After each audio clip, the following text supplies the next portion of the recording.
Hi, I'm Daniela and this is Jocelyn. Thanks for coming back to our channel. In our last video, we talked to you about where we have been this past summer.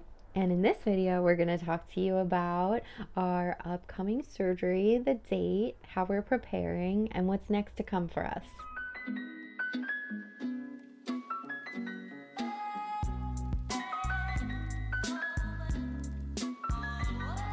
If you're curious to know more about our experience with modern day conception so far, check the link above. To recap you on our journey so far, we spent our first year of trying to conceive working with a known donor, doing ICI at home, and then the second year trying to conceive was filled with 2 different fertility clinics, 2 different online sperm donors, 5 IUIs, and a diagnosis of unexplained infertility, likely related to endometriosis. Once we found out that our 5th IUI did not work, we decided to reach back out to our doctor, who is a gynecologist who specializes in gynecological surgery, and she focuses a lot on endometriosis with her patients. Working with this doctor required another consult before we could get scheduled for surgery. Even though the good news from meeting with our specialist was that we were going to get surgery, the bad news was that we had to wait a couple of weeks to schedule the procedure, and the doctor was very clear that we probably weren't going to get in on the surgery schedule for about 3 to 4 months. And that is when I did what I always do and asked to be put on the cancellation list just in case anything came up sooner. Because as we described in our last video, which we'll link up above for you, every month and week, all the time that goes by is just longer and longer that we have to wait until we can try again to get pregnant and hopefully have our baby. So we are becoming increasingly impatient as the time continues.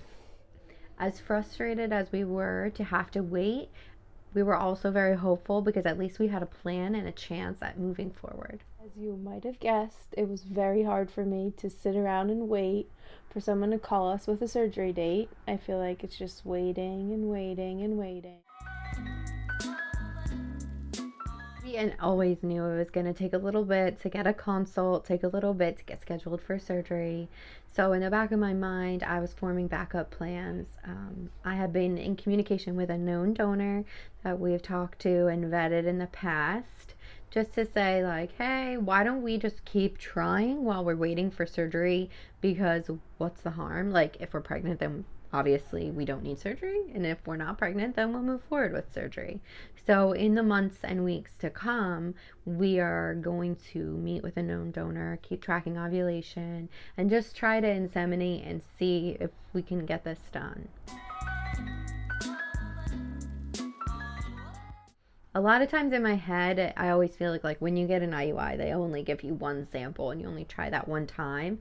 And as a same-sex couple, for me, like, the struggle is definitely that we can only, like, we don't have access to sperm to try all the time. Like a hetero couple, they can have sex like multiple times and like space it out throughout their fertile window. So having a known donor who was close by us, we were able to set that up. So it wasn't clear that that was going to work for us, but we figured we might as well give it a try since we already know what we're doing, we have the supplies, and there's a donor close by.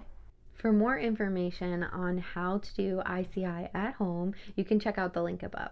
In the weeks leading up to our consultation, we were able to try ICI a few times, and unfortunately they were unsuccessful. This was great. It kept us really busy to try. Even though it didn't work, we didn't put too much like hope into them because like we didn't want to be too let down. But of course, like, it was nice to try and feel like we weren't wasting time. Yeah, I loved that we were able to like still give it everything we got and keep trying, because if we've learned anything, I feel like it is a miracle when you do get pregnant. So just because all odds are against us doesn't mean we want to stop trying.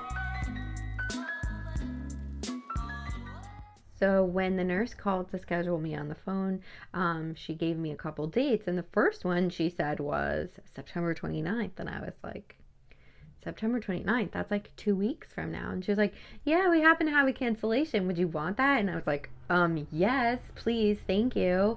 Because then she was saying that the other times that they could schedule me were a couple months down the road. So I would certainly rather take 2 weeks than a couple of months. I was in, sold. I hung up the phone and was like, Jocelyn, you'll never believe it. Never believe it. Usually everything that can go wrong will go wrong. We don't usually get pleasant surprises in our situations. So this was like so big and exciting for us. So now we're doing everything we can to make sure Daniela is prepped and feeling ready and good about surgery so that we can try again to inseminate after surgery. Since we were initially expecting to have weeks, potentially months, in between now and when we would have surgery, we were, prepared to tell you a bunch of different things in our videos. But now, excitingly enough, we're preparing for surgery. We're going to go ahead in there, and we're really excited to share with you our experience. In our next video, we're going to talk more about what the surgery is going to be like and the whole process from start to finish, including recovery. We may even have some cool behind-the-scenes footage of pre-op, intra-op, and post-op to share with you all in our next video. For now, if you haven't done so already, please like and subscribe. And don't forget to turn on the notifications. As always, we're wishing you the best of luck on your journey to parenthood, and feel free to reach out with any questions or topics you'd like us to talk about. See you soon. I kept asking myself, what are we going to do in this limbo period? Like, what can we do? Like, what can we do? I kept asking myself things like, what are we going to do? Like, what can we do? Oh my god, this is loosening you up.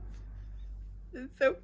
I keep asking myself, like, what are we going to do? Like, what can we do? To do? Okay, go.